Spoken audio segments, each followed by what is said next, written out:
Butte, America, properly known as the richest hill on Earth and the mining city, is a place where people not only appreciate geoheritage, they live it. You certainly don't have to roam far in this part of the world to be influenced by the impacts of geology. It is ubiquitous in the landscape and ingrained in the culture and the people. For centuries, travelers have come from far and wide in search of Earth's treasures, digging, hammering, and sifting, some to find the next major mineral deposit, others a shiny keepsake. One gem of geoheritage here is the Mineral Museum at Montana Tech. Created in 1901 as a small teaching collection at the newly established Montana School of Mines, the Mineral Museum collection has grown, through donations large and small, to over 15,000 specimens. The collection was originally housed in different locations throughout Main Hall, the original university building. At the time, the minerals were open to student testing and faculty research. A new museum was built in 1939 and the collection was moved to its current location. Until 1979, the museum was dual purpose, a museum and an auditorium. The wheeled mineral cases were routinely moved for graduation and commencement ceremonies. Over the years, the Mineral Museum has undergone significant renovation and modification. In addition, the museum has had an eventful and colorful history. One major incident, in 1990, was a fire. While not destroyed, it took a full year to restore the building and clean the mineral collection. In December of 1992, one of the museum's most prized samples, the 27 troy-ounce Highland Centennial Gold Nugget, was stolen. It took over a year for the nugget to be found by police and returned. After celebrating, museum security was significantly enhanced. Since 1969, the mineral collection has been curated and the museum managed by the Montana Bureau of Mines and Geology. Many wonderful and dedicated people have contributed to this special place. At one point, green asbestos tile was installed in the museum. Recently, the university decided to abate that asbestos. Despite the huge headache this caused, we saw this as an opportunity to renovate the museum with a focus on preserving its geoheritage. Surveying the museum, we determined the abatement process provided several opportunities to rejuvenate museum geoheritage by, first, rearranging and expanding the museum space to improve sightlines across the museum floor and revitalize the museum stage, thus making the space more conducive to community events. Second, increasing our connection to the Butte community through the commission of colorful murals depicting local geoheritage scenes in strategic museum spaces. And third, securing the integrity of the collection with new frames for the heritage cases and showcasing the beautiful specimens with modern lighting throughout the museum.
We sincerely hope this project serves to restore and revive the geoheritage of the Mineral Museum and its collection.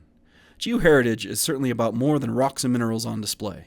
It also encompasses the people involved. This collection has so many stories to tell. More than geologic ones, it tells stories from all over the world. Stories of far-flung places halfway across the globe, and stories from deep underground right here in Butte. It also tells stories of collections donated by families. These families range from the billionaire copper kings, to university professors, to young children rockhounding with their moms and dads, and aunts and uncles. We invite you to come hear these stories and create new ones for yourselves. So, come on by. Admission is free.